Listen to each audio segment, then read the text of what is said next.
नमस्कार शिक्षक साथियों, एक बार फिर आपका स्वागत है आपके अपने यूट्यूब चैनल अरमान एकेडमी पर।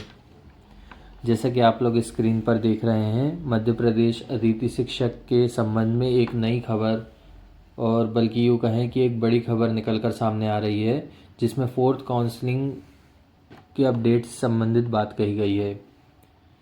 जैसा कि पिछले वीडियो में हमने आपको बताया था कि ऑनलाइन सप्ताह में होने वाली काउंसलिंग अब पूरी तरह बंद कर दी गई है और उस तरह की काउंसलिंग जिसमें ऑनलाइन पद दिखाए जा रहे थे और ऑनलाइन ही अप्लाई किया जा रहा था, वैसी काउंसलिंग को अब बंद कर दिया गया है।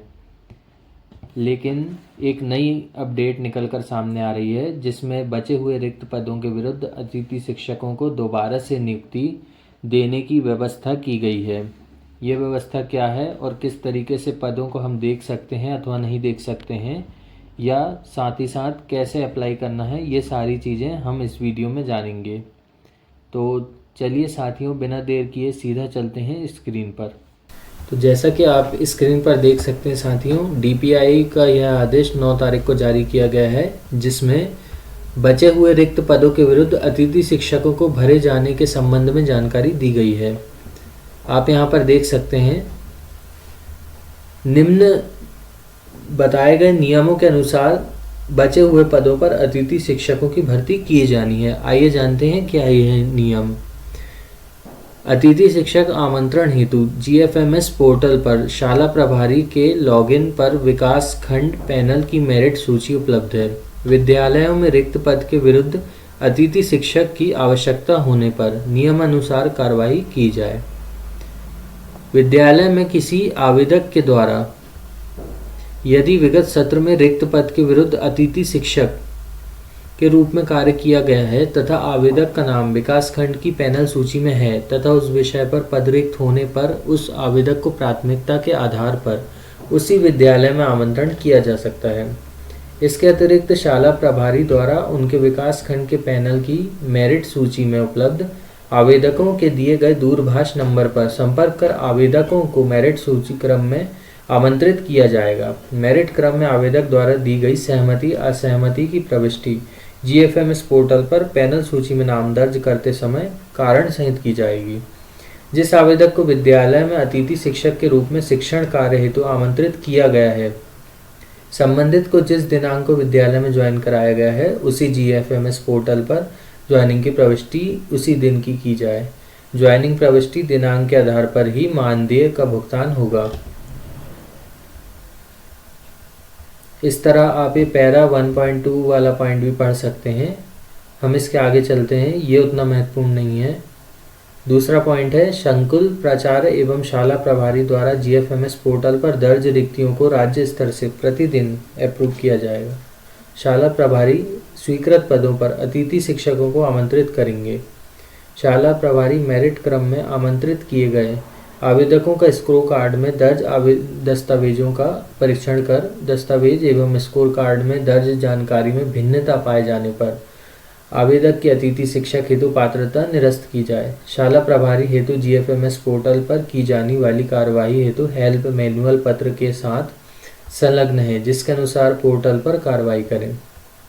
तो जैसा कि आपने देखा साथियों, बचे हुए पदों पर अतिथि शिक्षकों की भर्ती प्रक्रिया कुछ इस प्रकार से होगी, जिसमें सबसे पहले यदि पोस्ट बची हुई है, अर्थात किसी शाला में अगर अतिथि शिक्षक की आवश्यकता है, वहाँ पर रिक्त पद है, तो अतिथि शिक्षकों की भर्ती की जानी है। अब किन अतिथि शिक्षकों की भर्ती की जानी है, ये हम समझते हैं। सबसे पहले तो अगर वहाँ पद रिक्त है तो निश्चित तौर पर पिछले सत्र में भी किसी न किसी अतिथि ने कार्य किया होगा। तो ये अगर कार्य किया है और किसी कारणवश वह अतिथि ज्वाइन नहीं हो पाया है, तो सबसे पहले उसी अतिथि को फिर से आमंत्रित किया जाएगा। अब साथियों, यहाँ पर कंडीशन यह बन सकती है कि हो सकता है वह अतिथि नए सत्र की ज्वाइनिंग में किसी दूसरे स्कूल में, किसी दूसरी शाला में ऑनलाइन काउंसलिंग के माध्यम से ज्वाइन हो चुका हो। तो इस कंडीशन पर वह फिर बचे हुए जो रिक्त पद बाकी है, उस पर फिर 2 कंडीशन बनती हैं अतिथियों के लिए। पहली तो यह कि यदि वहाँ पर पैनल, अतिथि शिक्षकों का पैनल उपलब्ध है तो फिर उस पैनल के अनुसार मेरिट क्रम में अतिथियों को शाला सामने से दूरभाष अर्थात मोबाइल पर कॉल कर कर उनकी सहमति अथवा असहमति के विषय में जानकारी प्राप्त करेगी। यदि सहमत होते हैं तो पैनल पर उपलब्ध अतिथियों को मेरिट क्रम में जिस भी नाम आएगा उसे ज्वाइन किया जाएगा। दूसरी कंडीशन, यदि शाला में पैनल उपलब्ध नहीं है तो फिर जैसे पहले किया जाता था वैसे ही विज्ञापन निकालकर नया पैनल बनाने हेतु अतिथि शिक्षकों से आवेदन आमंत्रित किए जाएंगे।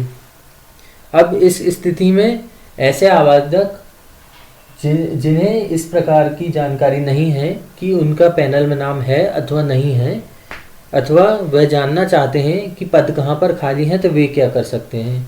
तो सबसे पहले हम आपको ये बता दें कि पद अपडेट होकर अभी वर्तमान में GFMS पोर्टल पर नहीं दिखाई दे रहे हैं। इस कंडीशन में यदि आपको जानकारी है आपके निकटतम क्षेत्र में कि यहाँ पर पद खाली है और कोई ज्वाइन नहीं हुआ है, तो फिर वहाँ आप फिजिकली जाकर शाला प्रभारी से जानकारी ले सकते हैं, अथवा आप अपने विकासखंड ऑफिस में जाकर भी इस प्रकार की जानकारी ले सकते हैं कि कहाँ पर पद खाली है, और फिर उस शाला में जाकर यह पता कर सकते हैं कि पैनल पहले से उपलब्ध है अथवा नहीं है। यदि पैनल उपलब्ध नहीं है तो आप अपना आवेदन दे सकते हैं, और अगर पैनल उपलब्ध है और पूर्व में आपने उस संस्था में आवेदन किया हुआ है तो आप अपना स्कोर कार्ड के यानी कि मेरिट क्रम के आधार पर अपना अनुक्रमांक जान सकते हैं कि आप पहले नंबर पे हैं अथवा नहीं हैं।